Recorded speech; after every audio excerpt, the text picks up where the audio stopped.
그림 있는 데 있네요. 네, 그림 그려진 사파가 그려져 있는 업과 운명 11페이지. 그거 보면 옆에 업과 운명 옆에 보면 글씨가 6줄 시처럼 되어 있죠. 우리 중생은 생전 어떻게 살아가느냐에 따라 지옥, 축생, 악귀, 아수라, 인간, 천상의 6세계를 끊임없이 윤회한다고 합니다. 그럼 질문 하나 드리겠습니다.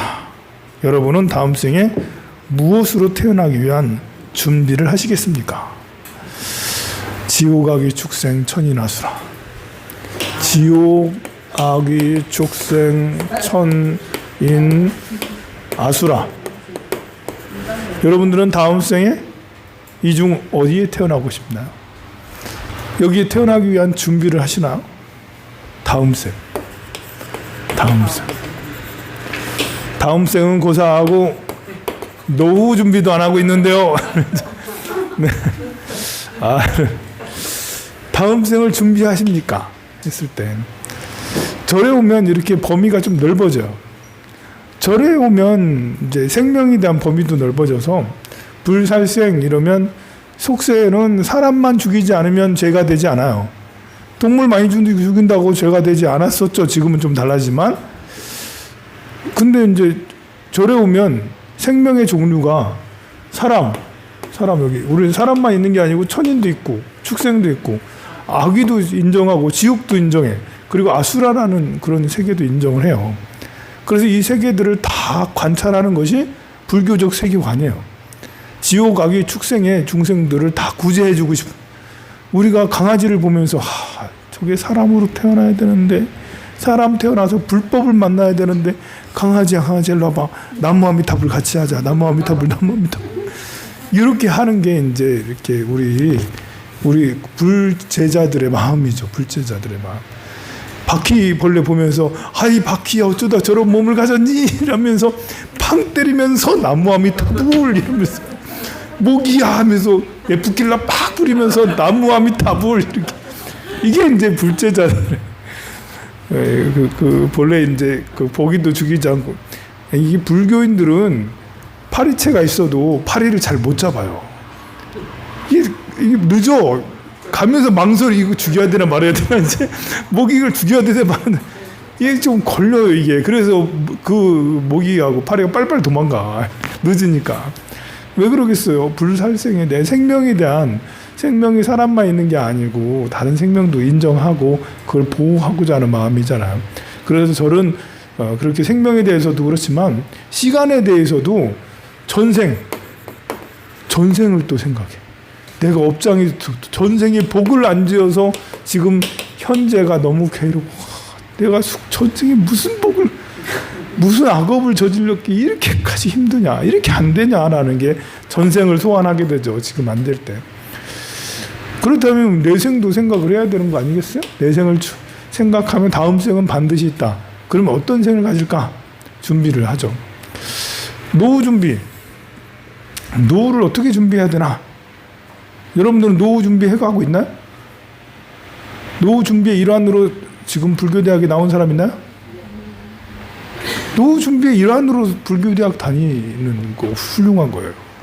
노후 준비 일환으로 적금을 든다. 나는 지금 노후 준비하고 있는 게 적금밖에 없는데요? 이러면 매우 단순한 거예요. 생각이 깊지가 않은 거죠. 노후 준비가 돈만 많이 있다고 되는 게 아니잖아요.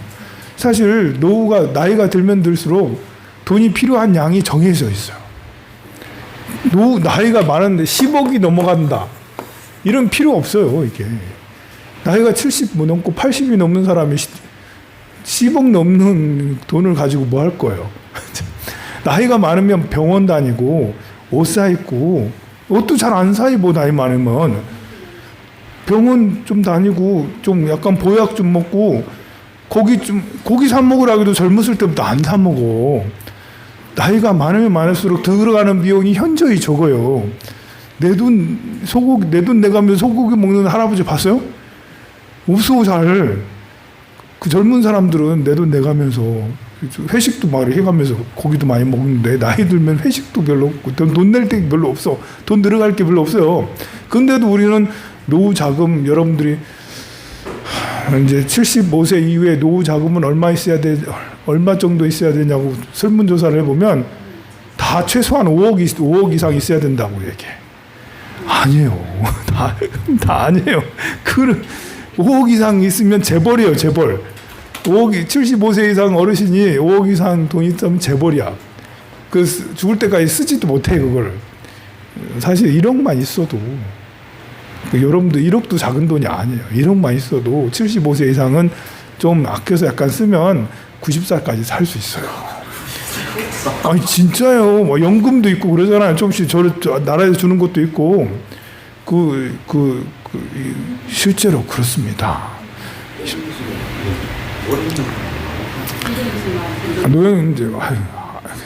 노령연 국민연금 나죠. 국민연금 나.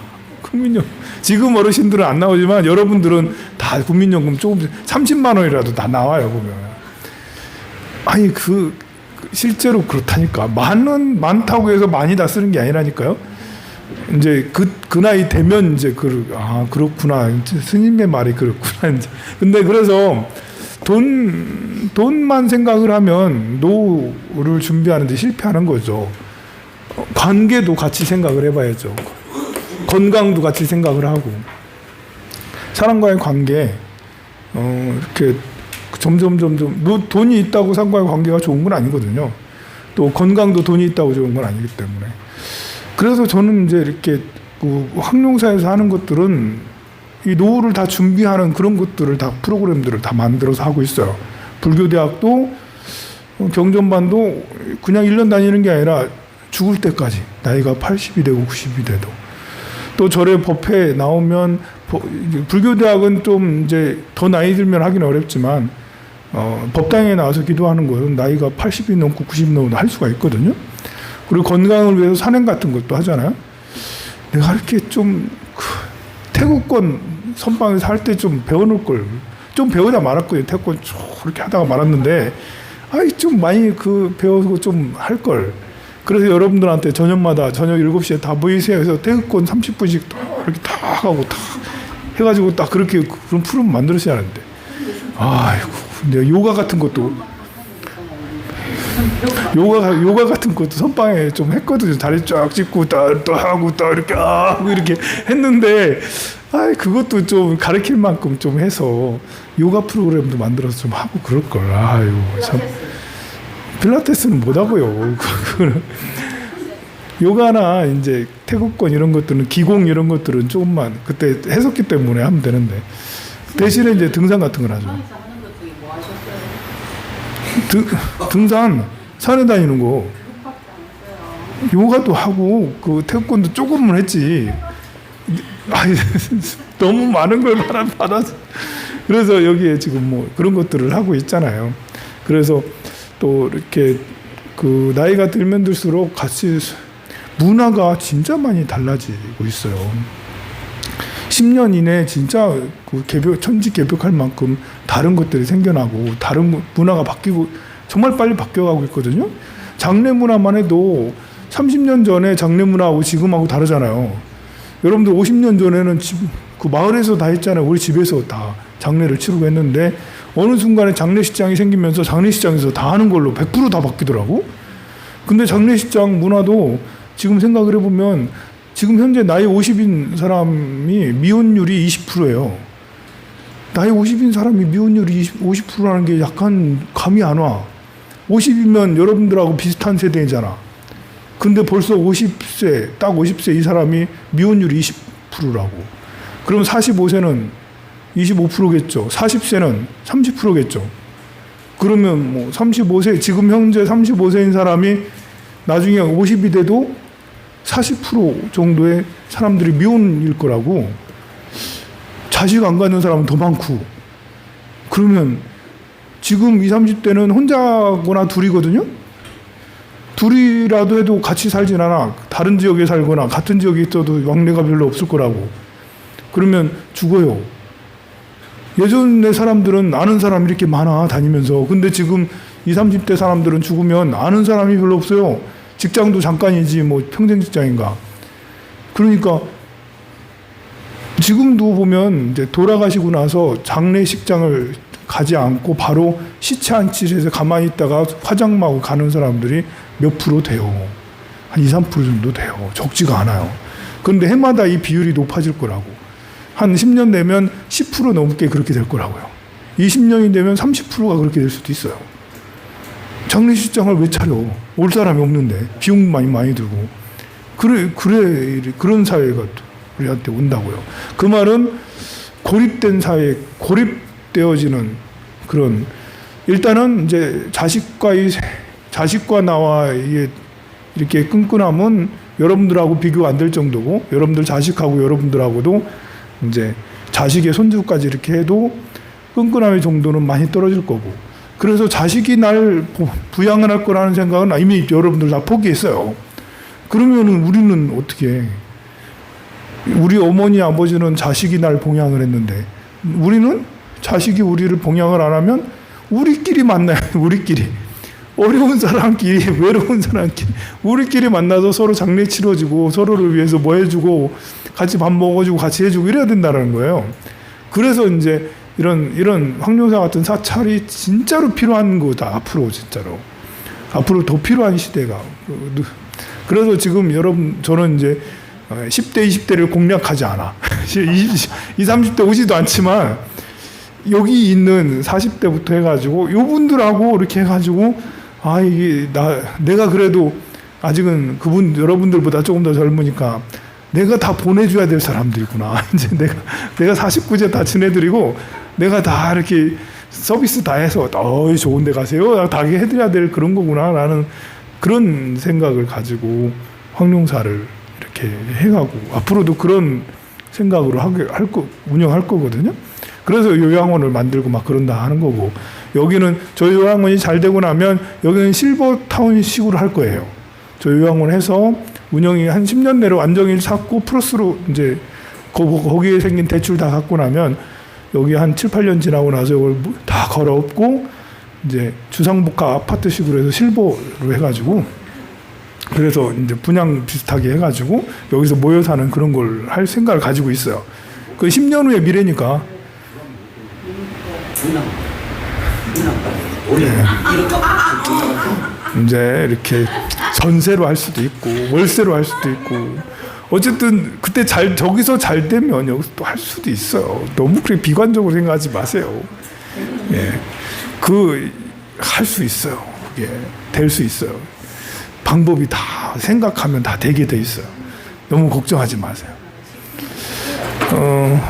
그래서 노를 그런 식으로 이제 저는 저 나름대로 준비를 공동으로 준비를 하고 있어요. 그래서 여러분들 보고, 여러분들은 무슨 꿈을 가지고 있나요? 앞으로 꿈꾸는 게 하고 싶은 게 뭐예요? 라고 했을 때 하고 싶은 게 없으면 그냥 황룡사 스님하고 같이 하고 돼요. 이렇게 하면 돼요. 이렇게. 그러면 이제 다음 생 준비도 해야 되지 않겠습니까? 절에서는 다음 생 준비를 계속 하고 있죠. 자, 다음 페이지로 넘어가서 13페이지. 업보는 늦고 빠름에 관계없이 반드시 맞는다. 많은 이들이 불교를 대표하는 가르침으로 윤회법을 들죠. 한자로 수레바퀴, 윤회 돌해자. 다시 태어나고 또 죽고 다시 태어나고, 중생의 삶이 수레바퀴 같이 돌고 돈다는 뜻이고, 시작도 끝도 없이 아득한 예적부터 지금까지 윤회해 왔다고 하죠. 이 윤회의 가장 중요한 핵심은 바로 업보입니다. 우리 행과 불행은 이 업에 의해서 결정된다고 그러죠. 나아가 다음 생에 어떤 존재로 태어나는 그런 것들도 현생에 지은 업에 의해서 결정이 됩니다. 이러한 업을 짓는 존재는 누굴까요? 우리 자신이죠. 업은 보통 세 가지로 구분되죠. 업을 짓는 것은 신구의로, 몸으로, 말로, 생각으로, 이 세 가지로 업을 짓는다고 그래요. 몸으로는 살생, 투도, 사음, 이렇게 이런 걸로 몸으로 짓는 거죠. 이제 생명을 죽이는 거 또는 살리는 거, 또 이제 그 훔치는 거, 투도라는 거 훔치는 거예요. 훔치거나 베풀거나, 뺏어오거나 아니면 나눠주거나, 그리고 사음은 이제 그 음행을 남녀 간의 관계를 깨끗하게 하는 이런 것들이 이제 청정한 거고, 아니면 그렇지 않으면 사음, 나쁜 음행이라고 그렇게 얘기를 합니다. 그리고 이제 생각으로 짓는 것은 탐욕과 성냄과 어리석음이에요. 생각으로 탐욕을 내. 탐욕의 반대는 베푸는 거. 그리고 화를 내는 거 반대는 웃는 거, 친절한 거. 어리석음의 반대는 지혜로운 거죠. 말로는 망어, 거짓말이죠. 기여, 비단 같은 말, 마음에 없이 그냥 아부하는 말. 기여라는 게 아부하는 말이에요. 칭찬하는 거랑 약간 달라요. 아부랑 칭찬은 구분할 줄 알죠? 네. 어떤 때는 약간 구분 안 될 때도 있긴 해요. 그리고 양설, 두 가지 말. 양설은 본의 아니게 하는 경우가 많습니다. 양설하려고 하지 않았는데 이상하게 양설이 되는 경우가 많죠. 그 다음에 악구. 악구는 욕을 하거나 저주를 퍼붓거나 악담을 하거나 이런 것들을 악구라고 얘기를 합니다. 이걸 보고 10가지 신구의 삼업으로 10가지 악업 또는 선업을 짓는다라고 그렇게 하는 거죠. 악업은 나쁜 과보로 돌아오고, 선업은 좋은 과보로 돌아온다. 그래서 14페이지 보면 업은 또 두 가지로 나눈다고. 좋은 의도로 가진 선업, 나쁜 의도로 가진 악업. 그래서 선업은 행복을 가져다 주고 악업은 불행을 가져다 준다. 그러한 이유로 불교에서는 불행한 일이 자주 생기고 인생이 갈수록 꼬여가면 남을 원망할 것이 아니라 내가 과거에 악업을 많이 쌓아 복을 짓지 못했구나 하고 반성하고, 반대로 좋은 일 생기면 내가 전생에 선업을 많이 지었구나 라면서 그렇게 합니다. 분명히 존재한 인과응보의 법칙. 구마라다 스님이라고 인도에 이 스님이 있었는데 어떤 선비가 찾아와서 묻더라는 거예요. 우리 부모님께서는 불법순 삼보를 믿고 늘 공양을 하려고 했는데 맨날 평생 아팠대요. 평생 질병으로 고생했어요. 근데 이웃에 사는 백정은 맨날 소 잡고 돼지 잡고 사생활 늘 하고 그랬는데 평생 건강하고 행복하게 살았다네요. 그래서 이거 어떻게 된 거예요? 선인선과 악인악과라며. 그랬더니 구마라다 스님이 이렇게 말합니다. 선업이든 악업이든 업을 짓고 그에 대한 과보를 받는 것은 과거, 현재, 미래에 걸쳐서 이루어집니다. 과거에 지은 업에 대한 과보를 오늘 받는 것이고, 오늘 지은 업에 대한 과보는 미래에 받는 것이죠. 소리를 지르면 메아리가 따라오고 길을 걸으면 그림자가 따라오는 것처럼 업의 과보는 반드시 따라옵니다. 인과응보의 법칙은 이와 같습니다. 라면서 이번 생에 나쁜 일을 하면서도 행복하게 사는 것은 전생에 복을 많이 지었기 때문에 그러고, 그런 복은 언제나 모두 사라지기 마련이고요. 이번 생에 살면서 악업에 의한 과보를 이번 생에 언젠가는 미래 생에라도 반드시 받게 된답니다. 반대로 이번 생 고생하는 것은 이제 뭐 이렇게 하는 것은 그렇다라는 것이죠. 그 다음 페이지에 보면 세 가지 과보에 대해서, 여기에 대해서 좀 더 구체적으로 말을 하는데요. 세 가지 과보는 순현보, 우리 인과의 법칙 중에 하나예요. 순현보, 순생보, 순후보. 그래서 이 생에 지어서 이 생에 받는 거 순현보라고 그래요. 이 생에 지어서 이 생 내에 한 생 내에 걸쳐서 내가 학교 다닐 때 공부 잘해서 서울대 갔으면 그 다음에 잘 나가가지고 돈 많이 벌고 그렇게 잘 살아.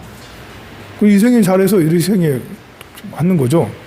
그런데 이제 순생보는 전생, 내생, 이 현생이 전생이나 내생이 서로 연결돼서 한 생을 걸쳐 간다는 거예요. 순생, 다음 생. 그러니까 지금 내가 서울대 나왔어도 전생에 악업을 지었으면 서울대 나와놓고도 아무것도 하지 못하고 그냥 깡촌에서 아무것도 뭐 이렇게 돈도 못 벌고 그 고독사, 나중에 고독사해. 전생에 악업을 많이 지었어. 이 생에 선행을 많이 했어. 이 생에 정말 돈 생기면 한 30%씩 막 기부 딱 하고 봉사 매주 가면서 하고 봉사 2만 시간 딱 채우고 그렇게 했어. 막. 그런데 나이 들어가지고 막 죽을 수, 몸 너무 아프고 막 30년 동안 외롭게 이렇게 살다가 고독사해. 그러면 뭐예요 이게? 어쨌든 이 공덕은 그러면 나이 들어서 받아야 되는데 나이 들어 안 받고 어떻게 되냐? 다음 생에 넘어간다. 다음 생에 받는다. 그럼 지금 나이 들어서 그렇게 30년 고생한 것은 전생에서 넘어온 거다. 이게 뭐 순생이에요. 순후보라는 것은 여러 생을 걸치는 거예요.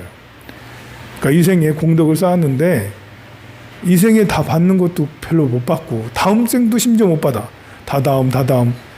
그러니까 우리 고사님한테 내가 이렇게 고사님이 위장병을 앓는 걸 내가 고쳐줬어. 그래서 고사님이 해외에 가서 돈 번다고 나갔거든. 평생 못 봤어.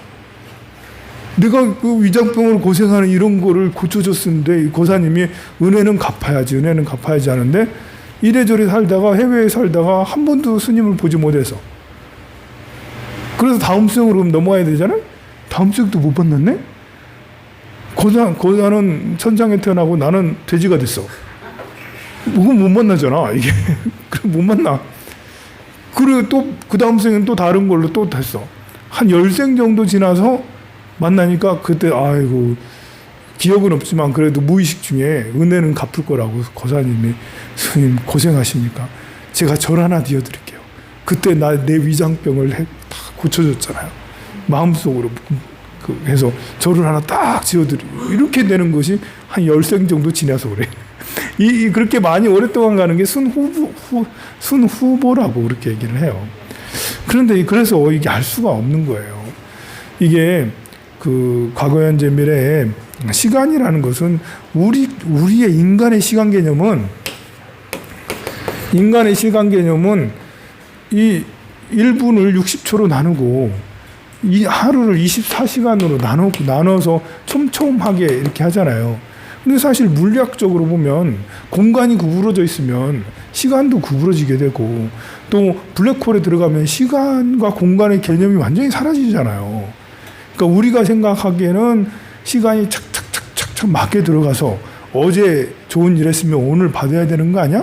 어제 좋은 일 했으면 최소한 몇 년 이내에 좋은 걸 받아야지 이렇게 생각을 하지만 사실 우주에는 그런 법칙이 아니고 씨앗이 심어지면 선업의 씨앗이 심어지거나 악업의 씨앗이 심어지면 씨앗이 트는 데는 조건이 맞아야 된다. 조건이 안 맞으면 콩알을 심었으면 비가 내려야죠. 비가 내리지 않은데 어떻게 콩알이 씨앗이 나겠어요. 그게 싹이 트겠어요. 싹이 트질 않죠. 싹은 텄지만 또 올라 나와야 되잖아. 조건이 맞아야 되잖아. 그런 것처럼 선의 씨앗을 심었으면 그 조건이 만나진다든지 뭐 한다든지 조건이 돼야 돼. 그리고 또 내가 고사님이 은행 갚는다고 절을 지어드릴게요 했더니 스님이 나 필요 없어. 그러면서 니가 시키면 돼 이러면서 막 나를 또 무시해 막 그렇게 하면 반대로 또 원한이 생길 수 있잖아. 내 은혜를 갚아서 뭐 하려고 했더니 저 중하는 꼴이 좀 이상하니 저 마약쟁이고 뭐 이상해. 그러면 조건이 안 맞아. 그리고 심지어 내가 마약쟁이고 막 욕을 퍼붓고 심지어 사기를 막 치고 그러면 은혜 갚으려고 왔다가 원수가 되는 거예요. 그럼 어떻게 되는 거죠? 은혜는 갚아야 되고 원수도 갚아야 되나? 이래야 돼 뭐. 그래서 이렇게 사실 이런 그 윤회의 법칙은 굉장히 중중무진의 세계. 중중무진이다. 중중은 겹겹이 쌓여 있다. 겹겹이 쌓여 있고 끝이 없다. 그래서 이렇게 내가 선행을 베풀었다 하더라도 빚을 갚는 건지 아니면 은혜를 베푸는 건지 아니면 뭐 이렇게 내가 정말 공덕을 쌓는 건지 알 수가 없는 거예요. 제가 여러분들한테 10만 원씩 다 드렸어. 이것은 빚을 갚는 건가? 아니면 공덕을 짓는 건가? 뭘까요? 못 받았어요. 그래 안 받았어. 공치사? 그래 지금 강의를 하고 있어. 이거 비싼 강의예요. 이거 비싼 강의. 여러분들 수업료 조금밖에 안 냈어. 그러면서 사실 이거 100만 원씩 다 내고 들어야 될 강의인데 제가 할인해가지고 완전히 90% 할인해가지고 다 여러분들한테 했어요. 그렇지만 그게 사실은 빚입니다. 그래서 보시를 냈어요. 저는 법보시를. 여러분들은 빚을 졌어요.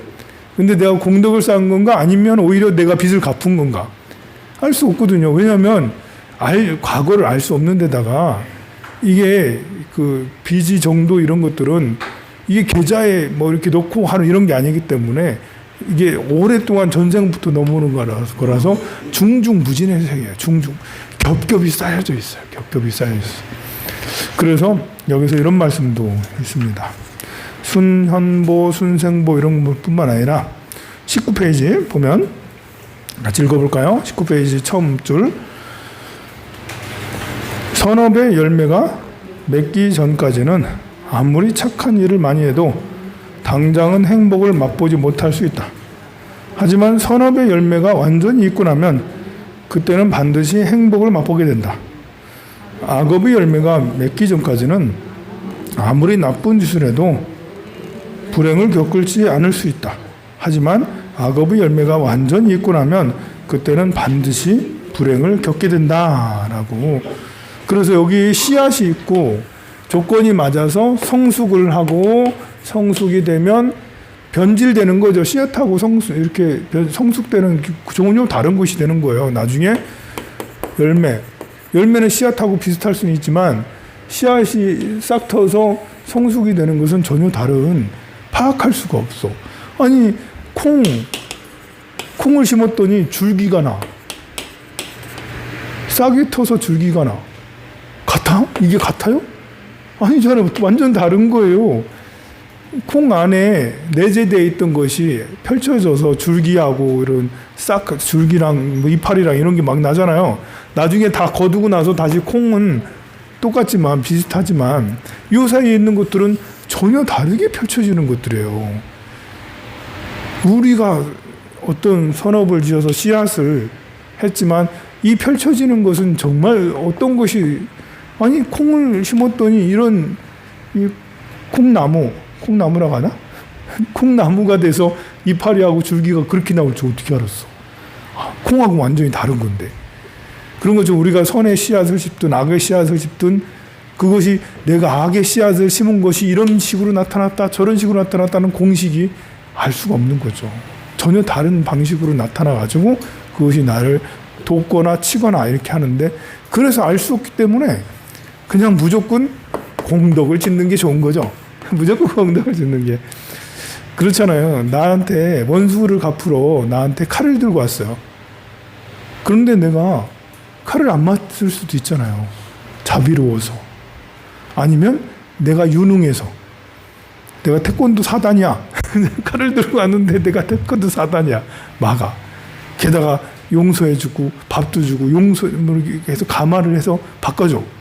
그러면 업이 또 바뀌는 그런 거잖아요. 그래서 눈에는 눈, 이에는 이. 이건 진짜 최악인 거예요. 최악. 당하는 것보다 더 나쁜 거예요. 원수를 갚으러 칼 들고 와서 내가 칼 맞았어. 그럼 해결이 됐잖아요. 원수가 갚았으니까. 근데 그 칼 맞았다. 와가지고 다시 또 내가 가가지고 해. 그러면 계속 이어져. 끝없이 이어져. 그래서 눈에는 눈, 이에는 이만큼 진짜 악랄한 게 없어. 우리 업을 완전 우리 영혼을 피폐하게 만드는 게 눈에는 이. 거기에 불안감 또 내지 스트레스 이런 것들까지 합치면 너무 커요. 그냥 순응하는 게 차라리 낫다. 그 맞을만 하니까 맞았구나 이러면서 이제 그 실패할 만 하니까 실패했구나 이렇게 하는 게 낫지.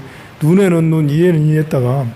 그래서 이 원리를, 인과응보의 원리를 이해하면 다른 종교에서 뭐 이렇게 이슬람에서 하는 그런 방식으로 하는 이런 거는 참 난감한 거죠.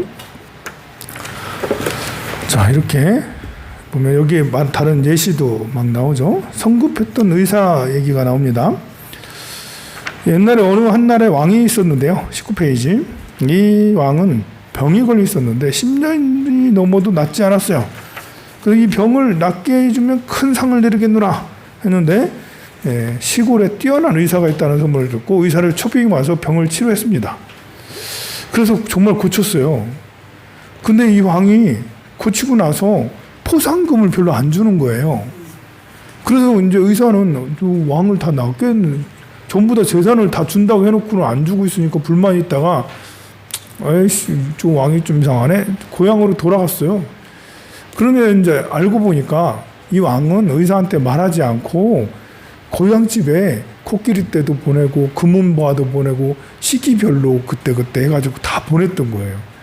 근데 시골 의사가 집에 가면서 여기 코끼리 떼가 있네? 여기 뭐가 있네? 무슨 금은보화가 있네? 저거 뭐지? 그리고 사람들이 어떤 의사가 왕의 병을 치료해줬대. 근데 그걸 알아차리지도 못하고 나중에 집에까지 가서야 자기인 줄 알았다고 그렇게 하는 이야기. 이게 이제 그래서 시골의 의사가 집에 가서 알았다 하는 그 얘기입니다. 그래서 22페이지에 보면 여기에 의사는 복을 짓는 사람을 비유합니다. 의사가 왕의 병을 치료한 것은 복을 짓는 행위를 말하죠. 또 애써 병을 치료해 주었는데 왕이 아무런 사례도 하지 않는다면 서운했던 의사의 성급한 태도는 열심히 기도했는데 아무런 가피가 없다면서 서운해하는 사람들의 성급한 태도를 의미합니다. 결국 의사가 왕으로부터 큰 사례를 받았다는 것은 복을 지은 사람은 결국 그 복을 스스로 받게 된다는 걸 의미하죠. 결국 이 이야기의 핵심은 의사가 자신이 받은 사례를 처음에는 알지 못했지만 결국에는 알게 된다는 것처럼 우리 역시 우리가 받을 복을 이 생에 받지 못한다 하더라도 다음 생이든 혹은 그 다음 생이든 미래에 언젠가는 반드시 돌려받게 된다는 것입니다. 전생에 지어놓은 복이 적은 분들은 기도의 효과에 성급하게 집착하기 쉽습니다. 그러다 보면 기도에 과연 영험이 있나 가피가 있을까 하는 의심이 들기 마련인데요. 이런 분들은 마음속에 확고한 믿음의 말뚝을 박아야 됩니다. 인과응보의 법칙은 분명하다. 내가 지금 선업을 짓고 복을 지은 결과는 당장 나타나지 않더라도 언젠가는 반드시 나타난다. 내가 지은 선업의 열매가 완전히 다 익으면 그 공덕은 반드시 내게 들어온다. 그러니 포기하지 말고 기도하자. 이런 생각을 하고서 말입니다. 그래서 이제 이 광우 스님의 책은 어렵진 않아요. 우리가 익히 알고 있는 거예요. 알고 있는데도 저는 이 책을 보면서 내가 너무 인과응보에 대한 이야기, 가피 이야기를 별로 하지 않았구나. 너무 지성만을 강조해서 제대로 불교를 이해해야 돼. 이걸 중요하게 너무 했다라는 것이 생각이 들더라고요. 그래서 광우 스님을 초청하길 잘했고 이 책을 교재로 삼기는 참 잘했다. 우리가 이제 저는 인과응보를 믿기도 하고 안 믿기도 해요. 저는 윤회를 믿기도 하고 안 믿기도 해요. 알 수 없잖아요. 전생, 현생, 내생 진짜 알 수 없어요. 선인선과 악인악과 진짜일까요? 안 믿기도 해요. 근데 우리가 선인선과 악인악과 이거를 믿으면 좋은 효과가 되게 많아요.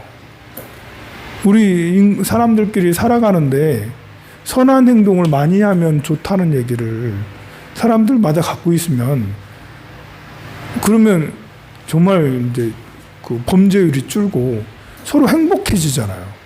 남을 도우니까 서로가 돕고 이해하고 배려하고 이런 사람들만 있어봐요.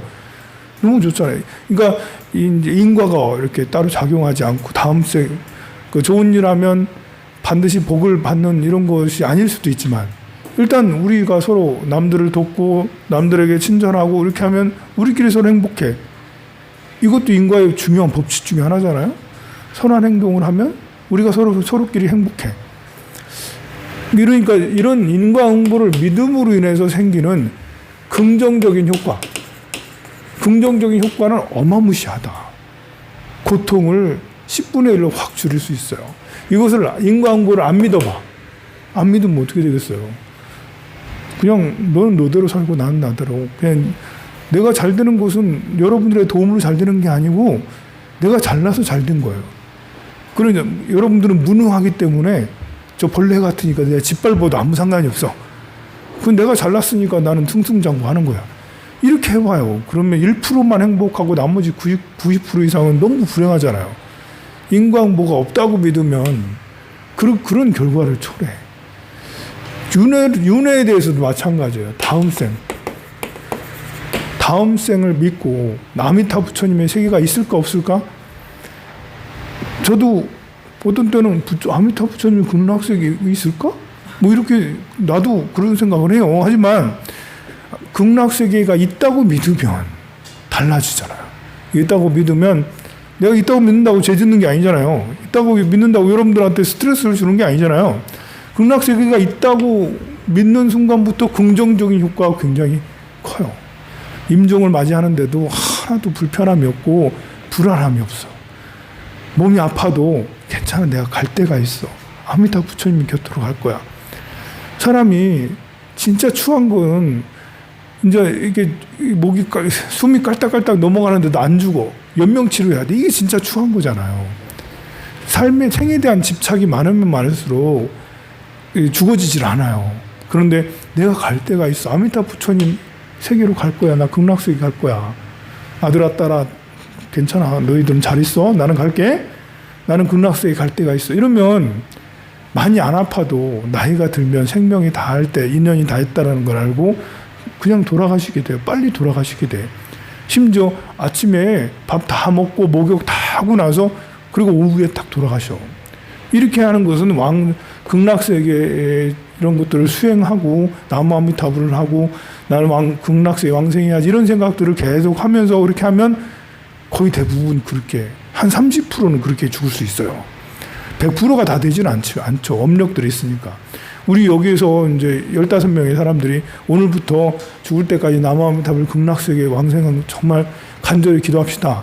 이렇게 해서 일주일에 한 번씩 모여가지고 2시간씩 나무아미타불을 하기를 30년, 40년씩 죽는 순간까지 그때까지 하면 이 중에 30%는 아침에 목욕하고 얘들아 잘 있거라 하고 그리고 오후에 그냥 숨이 끊어지네? 이렇게 되는 게 한 30%는 10명 중에 3명, 4명 그렇게 된다라는 거죠. 그걸 보고 이제 극락왕생 하셨다라고 이렇게 하게 되는 거죠. 그게 가능해요. 신기하게도. 그걸 입증을 많이 했어. 그러니 다음 생, 극락세계가 있고 없고를 떠나서 이걸 방편으로 생각을 해서 그렇게 하는 것도 이렇게 긍정적인, 선의 긍정적인 효과가 있다라는, 불교를 잘 믿으면 또 다른 종교도 잘 믿으면 긍정적인 효과가 진짜 많아요.